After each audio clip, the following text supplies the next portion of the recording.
Welcome to CelloProfessor.com. This video is about proper sitting position while playing the cello. And a proper sitting position is very important as a beginning point for cello technique. Because when you are sitting properly, your body is balanced.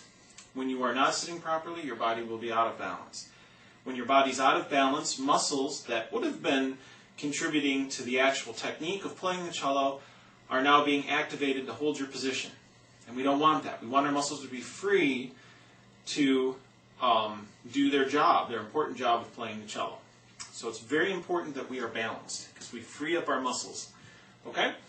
So first, the bad news. I came across an interesting study at the Woodend Hospital in Aberdeen, Scotland, where researchers found that sitting at a 90-degree angle to the chair is the worst position for the back. They found the best position is sitting backwards at a 135-degree angle. Of course, not in a traditional chair, but in a special chair that would still support your back. So obviously this is not very practical for playing the cello. So sitting at 90 degrees or approximately 90 degrees is unfortunately a necessary evil for us to play the cello. But there are some other principles we can keep in mind to help us in a proper sitting position. And so I'm going to cover three main areas. The first one is the natural curve of the spine, balancing the body, and balancing your head. So, first of all, the natural curve of the spine. Our spine is curved, and it's curved for a very specific reason, and that is it acts as a shock absorber. Imagine if our spines were completely straight. We walked around all the time, we ran and we sat with a completely straight spine. We'd probably crush our discs in a pretty quick period of time. Our backs would wear out very, very fast. The curve of the spine acts as a shock absorber. It bends as we walk, and as we sit, it absorbs the shock, and not all the shock goes into the spine itself. Okay, so one of the worst positions we can adopt while sitting is a straight back. We don't want our back to be straight. We want our back to maintain its natural curve. One area where we tend to fall into a trap is the lower back. When we slouch like this, our lower back straightens. Okay? And when it straightens, it loses its curve and it tends to stretch the muscles and the tendons and the ligaments and things and can cause some lower back pain. So make sure you maintain the natural arch in the lower back. The other place is the neck.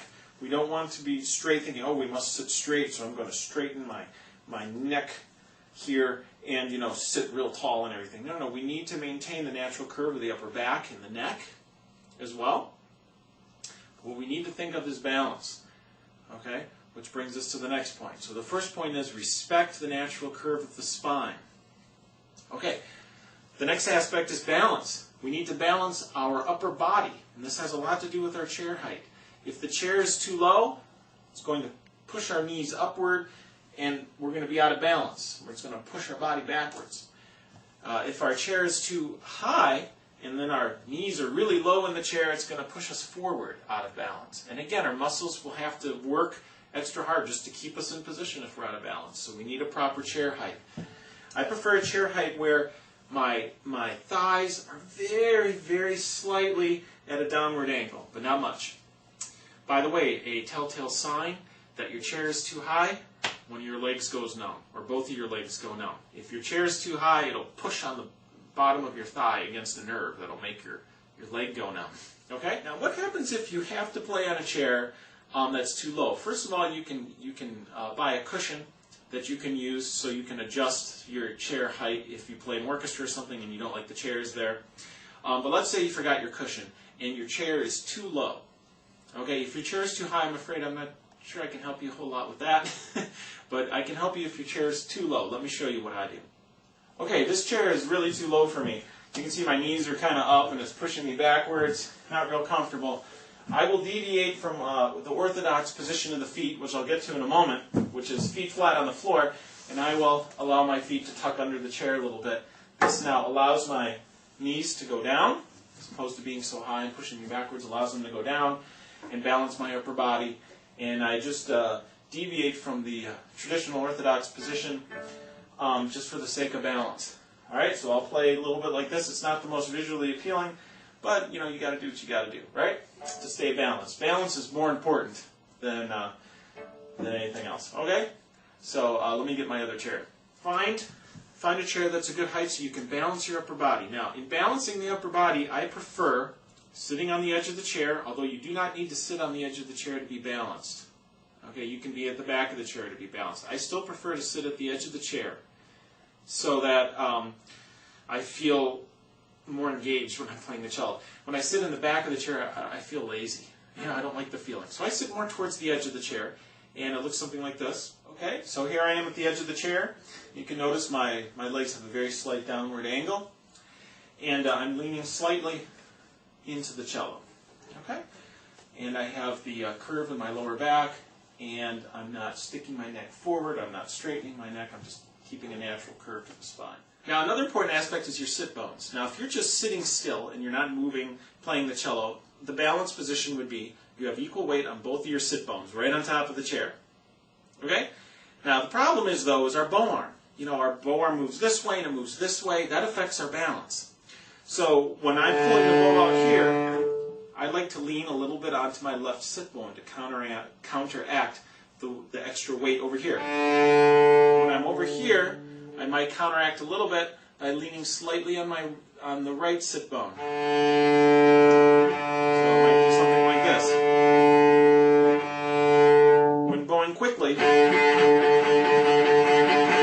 I like to feel equal weight on both sit bones. You may never have thought about the sit bones, but if you want proper sitting position, you want to be balanced, you actually have to think about it a little bit, okay?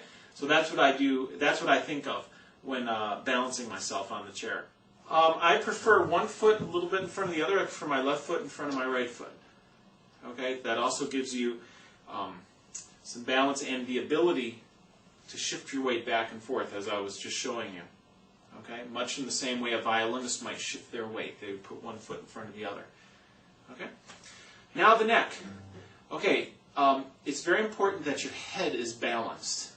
Okay, on your neck. And the best way to test this is to just do a simple nod. Okay? If you can nod freely, your head is balanced, and that's the position you should have. Try sticking your neck forward and moving it. It doesn't move very well. Or try sitting really tall and straight. It doesn't move so great. Okay? Don't straighten your spine. This is a great way to test to see if you're maintaining the natural curve in your neck and your upper back. It's just to make sure your head is balanced. Okay? So balance your upper body. Respect the natural curve of the spine, balance the head, and keep one foot in front of the other. And if you prefer to sit in the back of your chair, you can be perfectly balanced there as well. So I guess that's really just personal preference. Okay? Make sure that the peg here is not interfering with the balance of the head. Okay, I prefer my cello a little bit on the low side. And so this means the peg does hit my neck a little bit, but I just hold my cello in such a way that my neck is not affected by it. Okay? You can adjust your cello so the peg is completely out of the way and will not bother your neck as well. You can do it either way. So if your cello is a little lower, just make sure it doesn't bother your position of your head. Okay, so that's it. Respect the natural curve of the spine. Find and use a balanced position for your upper body. Balance your head. Okay, feet flat on the floor, assuming your chair is at the proper height, and you're all ready to go. All right?